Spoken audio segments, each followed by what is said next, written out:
What is up, everybody? Welcome back to another episode of the Big Five Pod. As you can tell right off the bat, a little different here this time, but that's okay. I'll get into it. I'm your co-host, Kyle Morello, of course. Jake Copestick, unfortunately, is dealing with a little bit of bronchitis. He can't really talk right now, so he is sitting this one out. So first of all, Cope, get well soon. Hopefully we'll be back here for our later week episode. But I have the pleasure of having Aaron Bracy on. So he is joining me for this episode. Aaron, thank you so much for being here. How are you doing? It's great to be here, Kyle, and it's great to be back covering Philadelphia college basketball. I do have to up my technology and my lighting and my background and all that game. It's going to take me a little time. This is my first podcast interview since my return to covering the Big Five and Philadelphia college basketball. I'm so excited to be back. I'm so excited to be joining you guys today. And just let's get into it. Absolutely. Well, first of all, welcome back. You do a great job. So very excited to be able to talk to you today.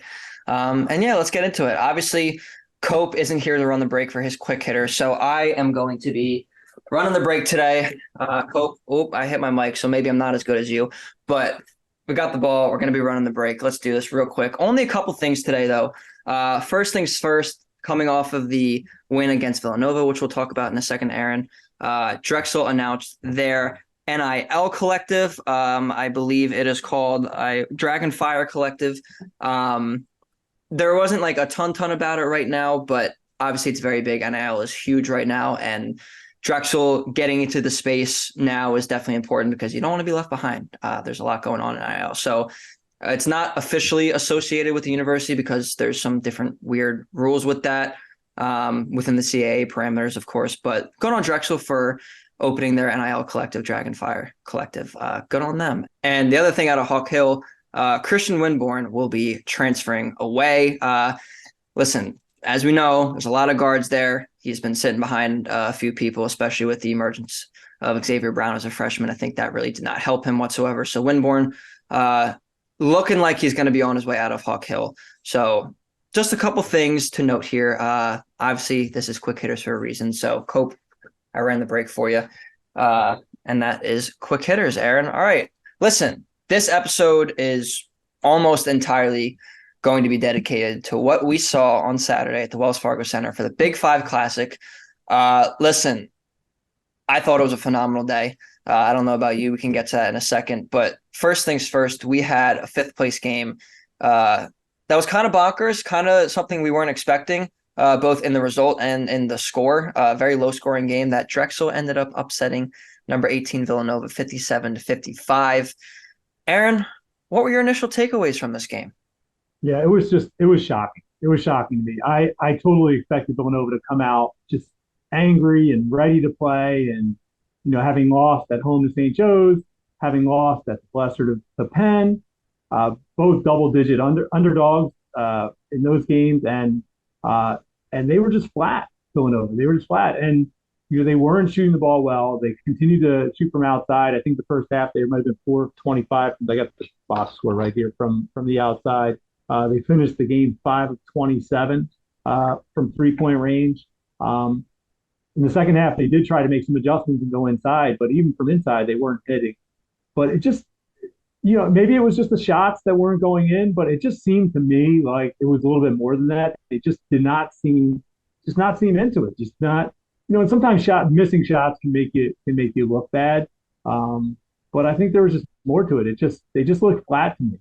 And I said this to someone else, like what odds would you have got before this season for Villanova to finish 0-3 in the Big Five? I mean, just shocking, absolutely shocking. And kudos to Drexel. Drexel played well. I mean, I do feel like, that kind of gets lost here in the shuffle. I mean, Drexel played a really good game. Yeah. And afterward, Zach Spiker was like, hey, we're not going to play in all of these guys. And they didn't play in all. But, I mean, you would not have expected. I mean, Drexel was, 11 and a half point or so underdogs. And, yeah, just shocking. But what a start for a basketball fan. What a start to the day. I mean, just classic Big Five, but obviously not if you're a Villanova fan. Yeah. No, Villanova fans have not been happy recently, and that certainly did not help with that. It was a very shocking result, especially when you were talking about 3-point shooting numbers. Obviously, you expect Villanova to shoot a lot better than 5 of 27 from three. But also Drexel really been struggling from three coming into this game, and they went 8 of 16 from beyond the arc. So that 50% performance was definitely, something to be surprised about. But, like you mentioned, they played their game and they affected Villanova. And Amari Williams being inside really, really affected them driving the lane, especially in the first half. I know you said they were trying to play more inside out in the second half. Uh, Obviously, there were some ways it worked, some ways it didn't. Eric Dixon was still phenomenal, 21 points on 7 of 14 from the field. Jordan Longino also had a good game, 13 on 6 of 8. But overall, it was on both sides. It was a struggle to score the basketball. Um, but definitely a shocking result. I mean, I didn't think that Villanova would completely blow them out of the water, but I definitely didn't expect Drexel to win this game and also win it in the fashion in which they won it. I think that was really surprising. And I know, Aaron, that people are going to start to question Kyle Neptune now. I mean, losing the 3 Big Five games. And also at the night of this recording this, they lost to Kansas State in overtime, which is something you can mention too. But, you know, after last season's 500 finish, they had obviously a couple decades of Jay Wright's phenomenal coaching. Is this like something where Villanova fans like have to just be okay with a little bit of a drop off from one of the best coaches of all time in college basketball, or do you think Kyle Neptune can coach up to almost of that standard? Not many people can reach Jay Wright's standard, but getting close to maintain them being a blue blood program. So here's the thing for me. So you're stepping in for a Hall of Fame coach, which is going to be tough for anybody, right? So and you got a pretty new coach. I know he's at Fordham coming in there. So do the Villanova fans have a right to be upset and have high expectations? Absolutely, 100%. Is Kyle Neptune the right coach for Villanova? Well, that's to be determined. And I think that's what I was kind of trying to say when I've interacted with some Villanova fans. Like, you have to give it some time to see what happens. But they have every right to be frustrated and upset. I don't take that away from fans. I mean, Villanova has on paper they have good talent this year with Bamba and Burton and some other guys coming in, Team Hart. But here's the thing though. Jay Wright created a system at Villanova, and it was a system that worked, and it was a system that could overcome bad shooting night.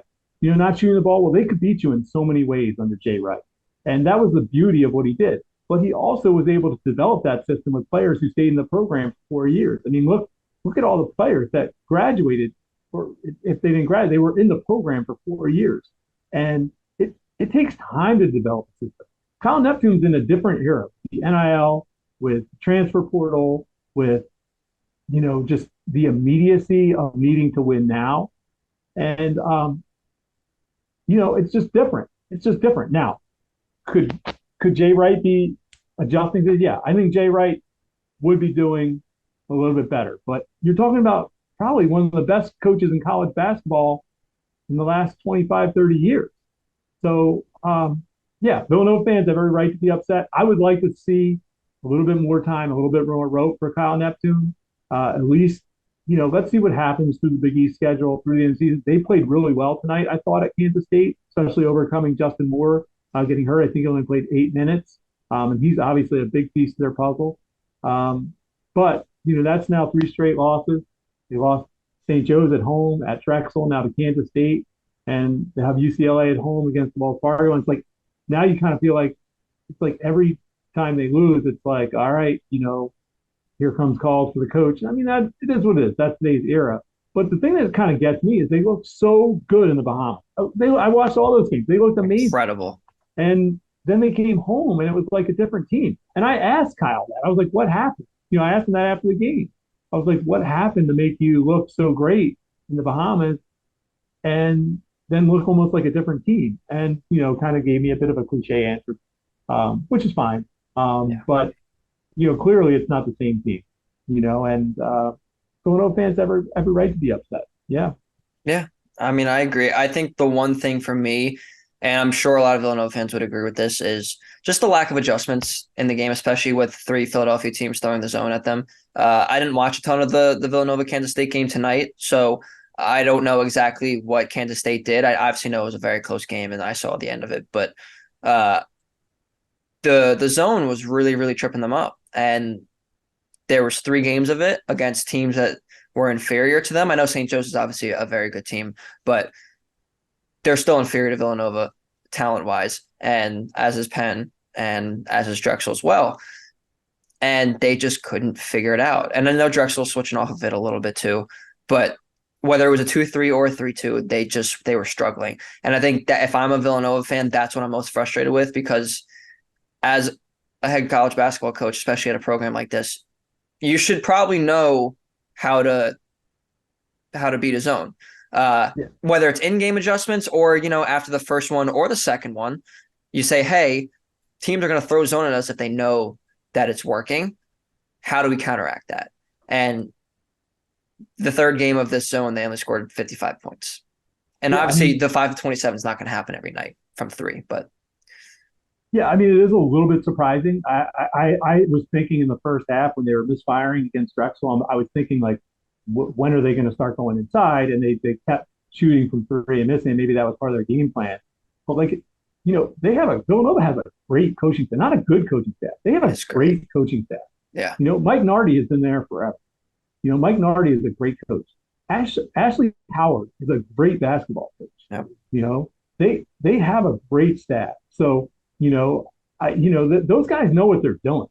And the other thing is, I know like people don't want to hear this, Kyle, but like it's not easy to win basketball games. I know Jay Wright made it look easy, but it's not easy to win basketball games. And also like it's a new team. They're talented, but like you could put all the talent in the world. Bill Martell used to always say this, like, and I agree with it 100%. Like his team, he wanted the whole to be greater than the sum of the parts. And that's what he would always say. It's a great And right saying. now, Villanova has a lot of parts that are really good, but the sum of the parts is not adding up in a way that is making them great, at least not in the last three games. And yeah, I mean, some of it fall on the coaching staff and Kyle Neptune. Yeah, sure. I mean, you have to, it's part of the deal in big time athletic. Coaches take part of the blame, but also like, the players weren't playing up to their standards. And I think they would be the first to tell you that. I mean, if you look at the box scores, and you could find out, some of those players played better tonight. And as a result, Villanova played a pretty good game. They were in the game till the end, at a really tough place to play. So, I think there are a lot of factors. Yeah, I agree. I do think I was surprised they didn't adjust earlier. In the second half against Drexel, they really were trying to go inside. I thought could take advantage of their outclassing them in talent by going inside, getting to the foul line. Like I think Justin Moore can get to the basket. He can back any guard down that guards. So I did think I thought we would have seen that more in the first half. We saw it in the second half, and I think like as the game just kept going on and Drexel was ahead, I think perhaps the pressure of the situation, the couple are thoughts of falling 0-3 in the Big Five, perhaps that got to Villanova. But I would not close the book on this Villanova team yet. They look too good in the Bahamas. They have too much talent. I know fans are frustrated, and rightly so. They have every right to be frustrated, but I would not write them off just yet. I agree. I 100% agree. All right. We could talk about Nova all day. We could talk about Drexel all day. Let's talk about the game of the day, the play that got number one on SportsCenter's top 10. We're talking about LaSalle and Penn in the third place game. Of course, LaSalle beating Penn on that Khalil Brantley walk-off heave from just a little bit inside of half court, 93-92 in overtime. I mean, you want to talk about the complete opposite of the Drexel Villanova game. This game, I mean, they came out firing. It did not stop the entire game. Penn shot 54% from the field. LaSalle shot 55% from the field. LaSalle had 6 players in double figures. Clark Slacker led the game in scoring with 33 points. Nick Spinoso was pretty close to a triple-double. And then obviously there's the Khalil Brantley shot that topped it all off. I mean, if you want to talk about Big Five basketball, it's the lows of that rock fight. Not that it was a low, it was a good game, of course, but it was a rock fight. And then you have just shot-making ability out the wazoo in this LaSalle Penn game. I mean, where do we even begin with this game? I mean, can you just, I guess speak on, even if it's first the craziness of overtime or the shot-making itself, what was your main takeaway from this game? I'll tell you here's where we begin, Kyle. When you were doing that recap, I was getting goosebumps. Honestly, All I mean right. that's where we begin. I mean that game was incredible. I have I've covered sports in Philadelphia for since 1996. I've seen so many games and so many college basketball games, so many Big Five games. That was one of the best basketball games. Just basketball, Big Five, Sixers, high school. It was a great game. Both teams were just punch, counter punch, and it was just great basketball. I mean, the defense wasn't great, but I really think the offense was just that much better. It wasn't like no one's playing defense. It was just, it was just great offense. Clark Slacker was just, I mean, he was on another level. He They was. finally slowed him down. He had like 29 points with I think I don't know 8 minutes left in regulation. I could be off. I mean, because I looked up his career high, which he said was 33. I'm like, he's going to get easily going to get his career high. But then LaSalle started slowing him down a little bit, or maybe he got a little tired. I don't know. Probably But both. yeah, he scored what like 4 seconds left in that overtime, Yep. and then you're like, all right, 10-1. And Brantley, like for him to get down the court that quickly, and he he took one big step over half court, launched it off the. It was just I'm just picturing them the celebration, and it was just like. And I heard Matt Martucci's call today. I was going through some stuff. What a play-by-play call that was. It was like he sensed it was going in. Talking about capturing the moment, that was amazing. But Kyle, that was a Big Five classic right there. Just tremendous. And anyone who was there, just we were just lucky to be there. And my mentor Jack Shore, and I wrote this in my column, would say GH for good hoops, and very rare if you had a mostly almost perfectly played game, he would write down the initial or the acronym VGH, very good hoops, and that was very good hoops, and we were all definitely lucky to be there. Oh my God, yeah. It was, I mean, just and also the fact that like that was piggybacking off of a 2 point game, a couple hours before that, it was an incredible, incredible game.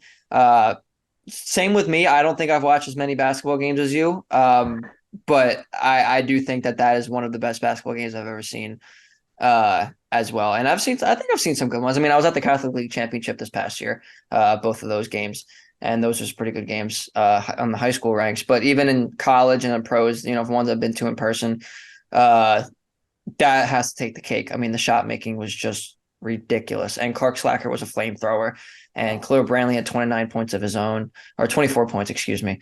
Um, it was just I was in awe.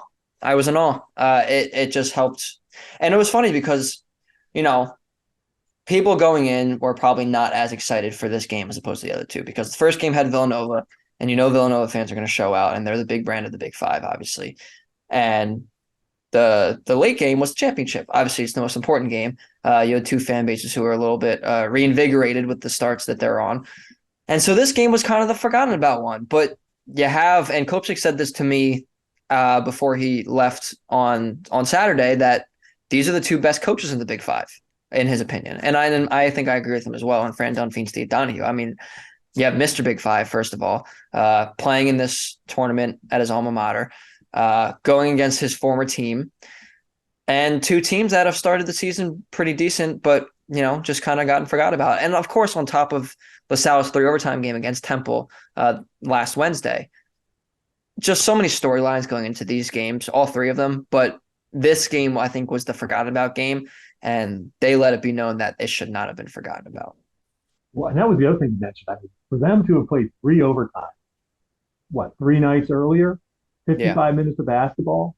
This game went to overtime. There was just no will in LaSalle and nor in Penn.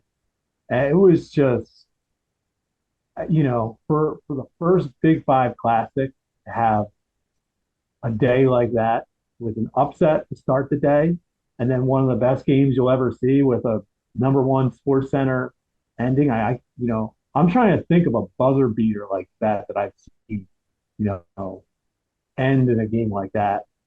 I don't It was know. just incredible. Just, I mean, I don't know. I don't have the words. I don't think the words can really do justice to what we saw and how great the game was and just the finish. And yeah, it was just special to be there. Incredible shot. Uh, I think Brantley said afterwards that it's a testament to young people more or less never saying never, which was really inspiring. I heard that. It's like, you know, it was like almost like Brantley had no doubt he was going to go down there and shoot from half court and make it. It was like, dude, how do you do that? No. Like, wow. And in the press game and the post game press conference, I believe he was asked about that. I'm not sure by who, but he said like essentially this is what I do. I've been hitting game winners since high school, whatever. And Fran Dunphy rolled his eyes, just because that seems like that's Khalil Brantley's personality. But also, listen, you mentioned there was no words to describe it. I got three for you. Big Five basketball. There you go. That's what it And is. I will say, Khalil Brantley said, and by the way, uh, I got a sprinkle from God, is what he said. So, He's funny. that was higher power might have helped him somehow make that shot from what was it? What do we determine it? Like It's 42 probably 40 feet, feet. Yeah, 40 feet. I at mean, it was like least. one Yeah, big step over a half court line. yeah. So I like what you said though. Big five It's basketball. Big Five basketball. That's what it is. That's what it is. And speaking of Big Five basketball, there obviously had to be a champion at the end of the night. Right. And we had a pretty good championship game, St. Joe's and Temple. Didn't start out too great. And listen, there were some underlying themes here. Temple, and if you didn't know, of course, St. Joe's beat Temple 74-65 to claim their first Big Five championship since 2012 and their first outright Big Five championship since 2004. Obviously, you might remember that team. They went pretty far in the tournament. They were pretty good. Yeah, they were all right. They were all right. A couple pros on that team. Except Billy Packard. Yeah. But this game was pretty interesting. Temple did not shoot the ball well. 7 of 26 from three, 12 of 20 from the line. They were like 36% or 38% for the game overall. So it wasn't good, but they still stayed in it. They went on a run in like the middle of the second half to get themselves back in. I think they cut St. Joe's lead down from 14-5 Yeah, that at sounds one about right. point. But the star of this game was Rasheer Fleming. 22 points, 9 rebounds, 8 of 11 from the field, 4 blocks. He was just a monster on both ends of the ball, specifically in the first half, but he was doing it the entire game. Linger the third also played well, 14 points and 6 rebounds on 4 of 8 from the field. Xavier Brown with a weird game. Usually he's a lot more had a lot more scoring prowess, only 5 points, but also had 5 rebounds, 7 assists, 4 steals. So good on him. Zion Stanford also played very, very well, 19 points on 7 of 11. And Jordan Riley was Temple's other best player in this, 20 and 8 on 6 of 10 from the field. Listen, Temple made this a game, but this game also showed that St. Joe's is for real.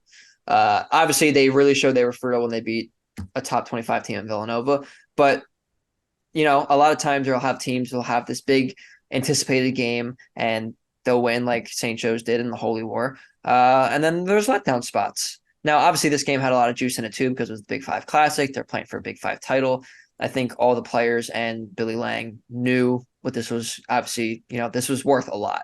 So maybe their letdown game will be coming, but they did not seem like a team that could lose this game for pretty much the entire game, except for that one little stretch by Temple. But this seemed like the better basketball team. And now they're Big Five champions for the first time in quite some time. How does that sound from a Big Five perspective? I I thought it was great. I mean, the game. I mean, St. Joe's played a great game, but then just afterward, to raise. I had no idea they were going to raise a banner. Yeah, me To neither. raise a banner, the Raptors Big Five banner with St. Joe's underneath. Like, wow, that was cool. And they played a really solid game. Not the game they played against Villanova on Wednesday night. They were just amazing. You know, we did talk a little bit about the talent disparity, but I will say, kind of going back to that St. Joe's Villanova, St. Joe's was the better team from the opening tip until the final whistle that night. And I'm really, quite honestly, I'm not sure that the talent disparity is as wide as maybe people think. St. Joe's is going to be a problem. I mean, Eric Reynolds is a problem. Eric Reynolds is, he is legit. I mean, And Xavier Brown, you mentioned his numbers. Like for me, the biggest number in that game for him is zero. He had zero turnovers. For a freshman point guard to have zero turnovers in a a very meaningful game in a pretty big atmosphere. Um, that talks about his composure, his ability. Um, and then yeah, Fleming was what 22 points, career highs in points, career highs in field goals, four blocks. And he was just dominant. Temple did not have anyone that could handle him down low, and um, Eric Reynolds was just kind of chilling. I mean, you guys need me, Cameron Brown. You guys need me. Like, okay, I'll chip in when you need me. But it was kind of the game was under control pretty much all night. I got to give Temple credit. I mean, they're rebuilding right now, but you're right. They showed a lot of fight. Zion Stanford and Jordan Riley, these guys. I was impressed. I really was impressed with how hard they play, especially considering Hysier Miller was kind of held in check. They could not get him unleashed, but Temple fought back. That was a really good sign for Adam Fisher. I know they didn't win, but just for them to, I figured it looked like it was going to be a 15-point game, but they held their own down the stretch and made it a game. But I thought St. Joe's had control of that the whole game, and you know, biggest win for Billy Lang since he's been there, and really puts that Texas A&M Commerce loss in the rearview mirror and sets the Hawks up for a chance to really make some noise. I mean, they have American tomorrow. Wednesday, I don't know when this is going to air, but Wednesday they have American, and Sunday undefeated Princeton. So they have a chance to, win another big game on Sunday, and then, as they start to get ready for Atlantic 10 play. But that was just so cool. I mean, that was so cool for everyone involved with St. Joe's. I talked to a couple St. Joe's people before the game that I've known for a really long time, and just were telling me how good guys these guys are and how excited they are for the players, and to be having some success after what's happened at that program, and the unfortunate way that Phil Martelli was let go, which was really wrong, and not Billy Lang's fault obviously, but then obviously the pandemic, that's tough to come in and try and build a program. So for all that to happen and for them to raise a banner, um, that's we'll never forget that amazing accomplishment, and really for the program, just a great boost for a program that's really when's the last they made the NCAA tournament since, I don't have off the top of my head, I believe it was 2009. I don't know, 2014 when they lost to 14. UConn. Okay, I think I could be you're wrong, but I probably think right that's about it. that. But it's been a while, right? And they've had some hard times. So um, yeah, that was a real boost in the arm, and just capped off. It was just an incredible day. Yeah. Yeah, I mean, listen, it's great for this program. Obviously, it's been over a decade since they've won even a share of the Big Five, and they do it at the Big Five Classic, this first year tournament. It was cool to see, and Cope and I have talked a lot about the talent of this team and how we really expect them to at least be a top five in the A10. I think top three is a very realistic expectation, and winning it could very well happen. So definitely something that I don't want to say it was completely unexpected for them to win the Big Five, because I think they were one of the top two teams going in. Essentially, that Villanova and St. Joe's game we figured was almost essentially the championship. Obviously, you got to play the games. You never know what could happen, Right. as Villanova found out. Right. But this team is good. This team is good. They brought a Kentucky team to overtime. They beat a Villanova team. They won the Big Five. This team is good, and it's really exciting to see them have some success, because Villanova's gone largely uncontested in this Big Five for the last decade or so. So it's cool to see someone else kind of take the reins for this year at least, and give competition and be the best team in the Big Five, which they Yeah. proved. The other thing is St. Joe's won both of those teams at Villanova and Temple without one of their most hyped players, Yep. without Chris in the lineup. So yeah, that's another thing. Like, hey, we did it without, one of our top targets. So yeah, it was just a great day. I just really thankful and blessed to be there, be part of it, having experienced it, and just day that I'm not going to forget. And I think I think I tweeted this out, something like, take a bow, to all the athletic directors and the Wells Fargo people, take a bow, and from basketball fans, thank you. Like, just You know, Big Five needed a shot of the arm. They needed some buzz. They needed some energy, some excitement. And there were some things that need to be fixed. I mean, the crowds were decent. The atmosphere was amazing, but there were a lot of empty seats. I think that's fair to say. But I thought just the game, carried the day, and we're just wow, Yeah, what a day. that's a very great word for it. It was a great day, and I actually wanted to ask you more about that. Like, obviously there was a lot of talk about this event maybe not being at the Palestra or, it being something new. And a lot of people didn't want that. They wanted the round robins back, that all the universities get home court advantage for certain games and not obviously a lot of them being at the Wells Fargo or not having the pods. So there was a lot of speculation going in over the last few months. I think as the games unfolded, in this last month, I think those tensions kind of eased and you say, hey, this is actually pretty good basketball and they're playing for something. But having the event come and gone now, what were your overall thoughts on the event and good things, bad things? I know you mentioned a few of them right there, but just your overall impressions from this first year of the event. So I'm going to give some tidbits. I don't want to give everything away because this is basically the content from my column on Friday. And I did talk to people on both sides of, both within the Big Five, both Big Five athletic directors and also the Wells Fargo people. So I'm going to have a lot more in my column about your exact question on Friday at big5hoops.com. But I will say this is that I thought it was an unequivocal success. And I think bringing it to the Wells Fargo Center was a great idea. I think it should stay at the Wells Fargo Center. And this is from someone who loves the Palestra. I wrote this the other day, like of all the places I've covered sports, high school, college, and pro in the Philadelphia area, and I've been to all the best venues and some of the best venues that no one knows about, including like the Blue Horizon for boxing, which is no longer there, but was just amazing.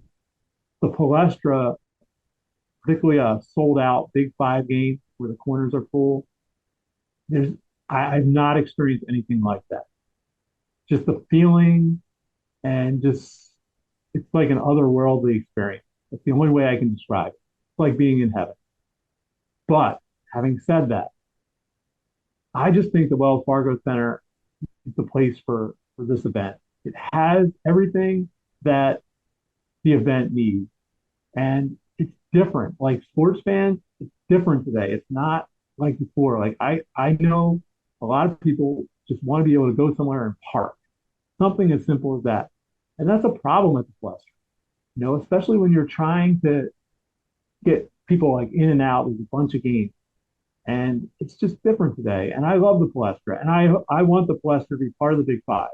I was glad that, obviously, well, Penn's going to play there. But I hope St. Joe's and LaSalle will play home games at the Palestra. And I hope the Palestra is part of it and continues to be part of it. And it should be the cathedral of college basketball. But I love the atmosphere at the Wells Fargo Center. I just think there's so many things about it that made it the right venue. And yeah, I love the ideas of the pods.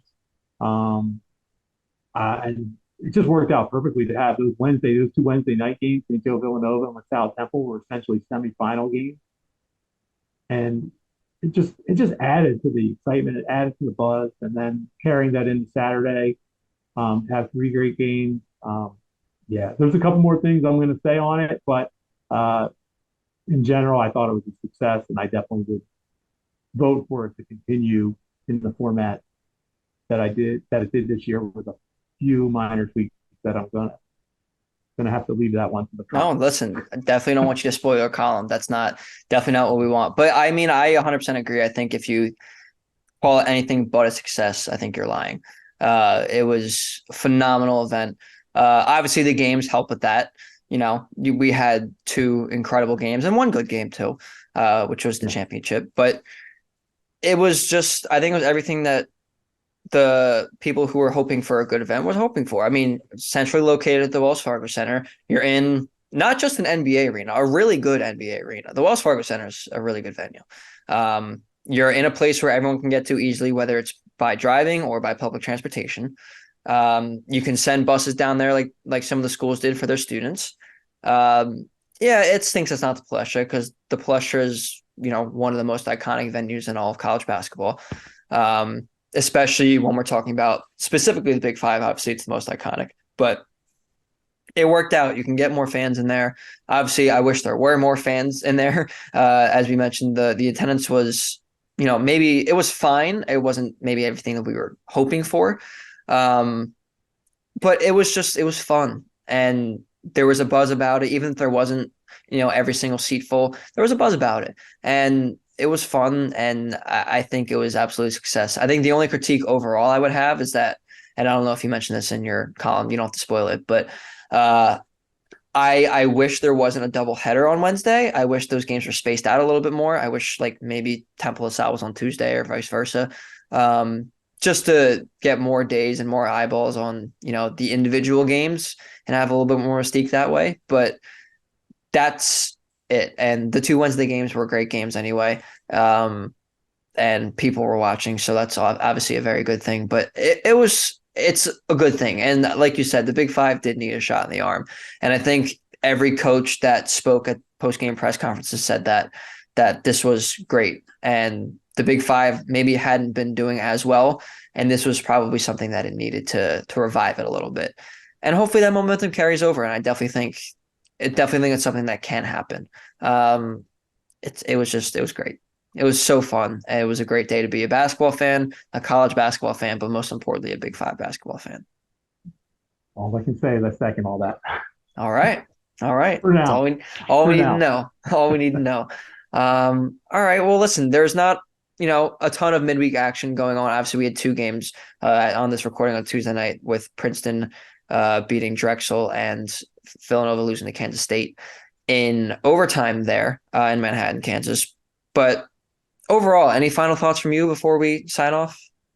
No, I will say this. I just think, last year was the worst year in, call it Big Five now, because we throw Drexel in there, in Big Five basketball in almost 50 years. No team made the NCAA tournament for the first time since 1977. And, interest waned. And I feel like, we have some teams kind of on the come. We have a very good St. Joe's team that has a chance to make noise in the Atlantic 10. We have a promising South team that is going to be a problem for teams in the Atlantic 10 with that backcourt. And some guys down low that may surprise some people.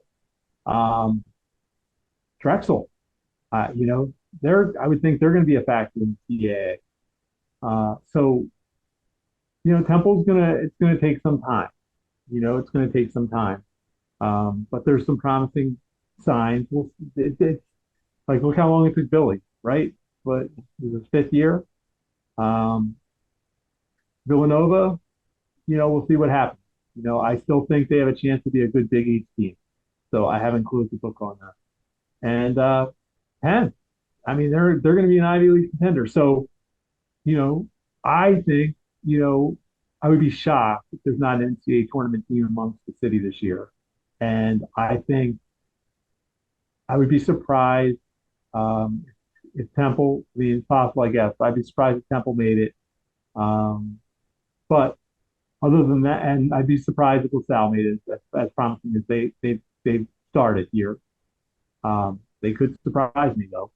But I think legitimately 3 to 4 teams, that may be a little bold.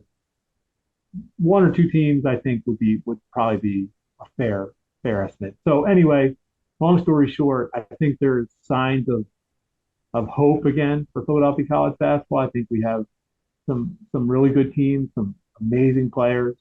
We saw this weekend, and so I'm just really excited to see what happens this season, and definitely think things are going to finish in a more positive note this year than they did last year.